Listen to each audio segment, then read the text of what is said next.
నమస్తే, welcome to news Cape. నేను రవి. ఈరోజు వివిధ దినపత్రికలో ప్రచురితమైనటువంటి ప్రధాన అంశాలపై వార్తా విశ్లేషణ చూద్దాం. ముందుగా ఈనాడు దినపత్రికను చూద్దాం. ఆంధ్రప్రదేశ్ విషయానికి వస్తే పంటల బీమా పొడిగింపు, డిఏపిపై అదనపు రాయితీ, బస్తా 1350 రూపాయలకు మించదు, కేంద్ర కేబినెట్ పలు కీలక నిర్ణయాలంటూ ఒక బ్యానర్ ఐటమ్ ప్రచురించింది. ఇక కక్ష సాధింపు నా లక్ష్యం కాదు, జగన్పై చర్యకు సెక్కి ఒప్పందం, లడ్డు లాంటి అవకాశం అయినా కాలు దవ్వటం లేదు, అరెస్టే లక్ష్యమైతే అధికారంలోకి రాగానే చేసేవాడిని, వైకాపా ప్రభుత్వం భూ వివాదాల తేనెత్తొట్టును కదిపింది, వాటిని ఒక్కొక్కటిగా చక్కదిద్దుకుంటూ వస్తున్నాం, విలేకరులతో ఇష్టాగోష్ఠిలో ఏపీ సీఎం చంద్రబాబు నాయుడు వ్యాఖ్యానించినటువంటి అంశాలని ప్రధానాంశంగా బ్యానర్ ఐటమ్గా ఈనాడులో మనం చూడవచ్చు. పట్టాలకు ఎక్కిన పోలవరం, ఎడమ కాలువ పనులు, ప్యాకేజీల టెండర్ల ఖరారు, ఒప్పందాలు పూర్తి, మరో ప్యాకేజీలో ఈ వారంలో ముగియనున్న ప్రక్రియ.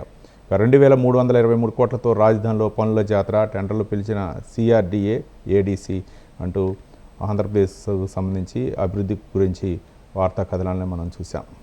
ఇంకా మరో దినపత్రిక ఆంధ్రజ్యోతి విషయానికి వస్తే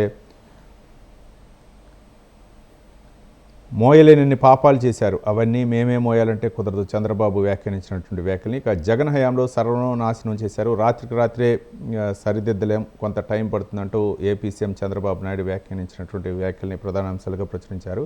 ఇక రిజర్వ్ ఫారెస్ట్లో సజ్జల సామ్రాజ్యం, కడప శివారున 42 ఎకరాల అటవీ భూమి కబ్జా, విలువ కోట్లలో ఉంటుందంటూ ఒక ఆసక్తికరమైనటువంటి కథనాన్ని మనం ఆంధ్రజ్యోతి దినపత్రికలో చూడవచ్చు. వారం పాటు బాబు బిజీ, నేడు మంత్రివర్గ సమావేశం, 4న విశాఖలో నేవీ డేకు హాజరు, 6-7 తేదీల్లో కుప్పం టూరు, 8న విశాఖలో మోదీ పర్యటనకు ఆయన షెడ్యూల్ అయితే ఖరారైనటువంటి ఒక అంశాన్ని ఏపీ సీఎం చంద్రబాబు నాయుడు షెడ్యూల్కి సంబంధించినటువంటి అంశాలు ప్రకటించారు. ఇక bank manager lady rowdy sheeter అంటూ ఒక కథనాన్ని, బ్యాంక్ మాజీ మేనేజరు చేసినటువంటి ఒక దాష్టికంపై అయితే మాత్రం ఒక కథనాన్ని చూడవచ్చు.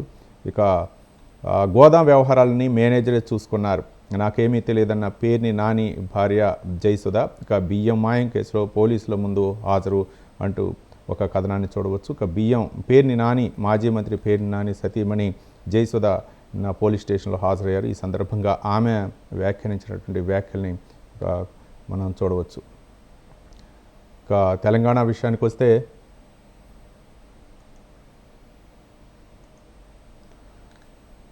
నమస్తే తెలంగాణలో విషయానికి వస్తే డిక్లరేషన్ ఇస్తేనే రైతు భరోసా, కాంగ్రెస్ సర్కారు కొత్త మెలికంటూ ఒక ఆసక్తికరమైన కథనాన్ని మనం చూడవచ్చు. ఇక రేవంత్ రెడ్డి నిన్న మీడియా సమావేశంలో కొన్ని వ్యాఖ్యలు అయితే వ్యాఖ్యానించారు.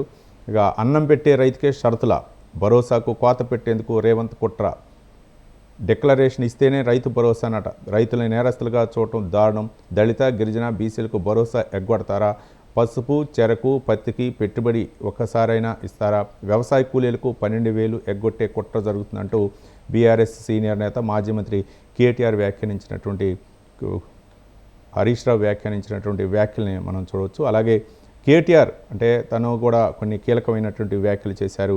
అంటే అది పసలేని కేసు, ఫార్ములా ఈ కార్ రేసు వ్యవహారంలో ఆ కేసుపై అంటే అది పసలేని కేసు అంటూ ఆయన కూడా కొన్ని తీవ్ర విమర్శలు చేశారు. ఇక RRRలో 12,000 కోట్ల రూపాయల స్కామ్ అంటూ కేటీఆర్ వ్యాఖ్యానించినటువంటి వ్యాఖ్యలను కూడా మనం చూడవచ్చు. దోచుకునేందుకే మంత్రి స్కెచ్ అంటూ కోమటిరెడ్డి వెంకటరెడ్డిపై పరోక్షంగా ఆయన విమర్శలు గుప్పించారు. న్యూ ఇయర్ సందర్భంగా కేక్ కట్ చేస్తూ తర్వాత కొన్ని కీలకమైనటువంటి వ్యాఖ్యలు అయితే మాత్రం బీఆర్ఎస్ వర్కింగ్ ప్రెసిడెంట్ కేటీఆర్ వ్యాఖ్యానించినటువంటి వ్యాఖ్యలు చూడవచ్చు. Stalin cut off, Revanth carpet, అదానితో ఒప్పందాలపై 2 ప్రభుత్వాల భిన్న వైఖరి అంటూ ఒక కథనాన్ని చూడవచ్చు. డీజీపీ సిపికి ఎన్హెచ్ఆర్సీ నోటీసులు, ఇంకా సంధ్యా థియేటర్ ఘటనపై స్పందించారు, 4 వారాల్లోగా నివేదిక ఇవ్వాలని డీజీపీకి ఆదేశాలు. ఇక పుష్ప 2 రిలీజ్ సందర్భంగా జరిగిన ఘటనపై హెచ్ఆర్సీ స్పందించింది, ఎన్హెచ్ఆర్సీ, కాబట్టి దానిపై ఒక విచారణపై ఒక డీజీపీకి అయితే నోటీసులు జారీ చేసింది. నార్త్ సిటీకి మెట్రో రైలు, మేడ్చల్ మెట్రో సాధన సమితి పోరాటంతో దిగొచ్చిన సర్కార్ జేబీఎస్ నుంచి షామీర్పేటకు, ప్యారడైజ్ నుంచి మేడ్చల్ వరకు మెట్రో విస్తరణ పొడిగిస్తూ ప్రభుత్వం డిపిఆర్ సిద్ధం చేయాలని చెప్పేసి అధికారులకు ఆదేశాలు జారీ చేసిన అంశాన్ని మనం చూడవచ్చు.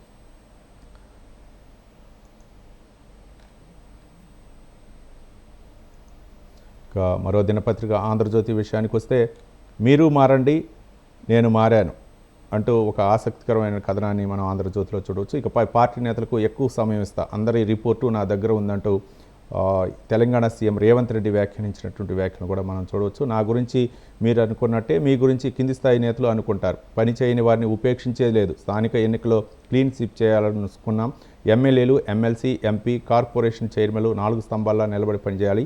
10 ఏళ్లుగా పార్టీ కోసం కష్టపడ్డోళ్ళకి టికెట్లు కుదరదని చోట నామినేటెడ్ పోస్టులో కాంగ్రెస్ ఎంపీ, ఎమ్మెల్యేలతో సీఎం రేవంత్ రెడ్డి ప్రజలకు నూతన సంవత్సర శుభాకాంక్షలు తెలుపుతూ కొన్ని ఆసక్తికరమైనటువంటి విషయాలను అయితే తెలంగాణ సీఎం మాట్లాడినటువంటి వ్యాఖ్యల్ని బ్యానర్ ఐటమ్గా ప్రచురించింది. ఇక మేడ్చల్ శామీర్పేటకు మెట్రో విస్తరణ పొడిగింపునకు CM Revanth Reddy green signal. ఉత్తర ప్రాంత వాసులకు కొత్త సంవత్సరం కానుక ప్యారడైజ్ మేడ్చల్, జేబీఎస్ శామీర్పేట కేంద్ర రాష్ట్ర ప్రభుత్వాల జాయింట్ వెంచర్. 3 నెలల్లో DPR. Hyderabad metro MD NVS రెడ్డికి సీఎం రేవంత్ రెడ్డి ఆదేశం.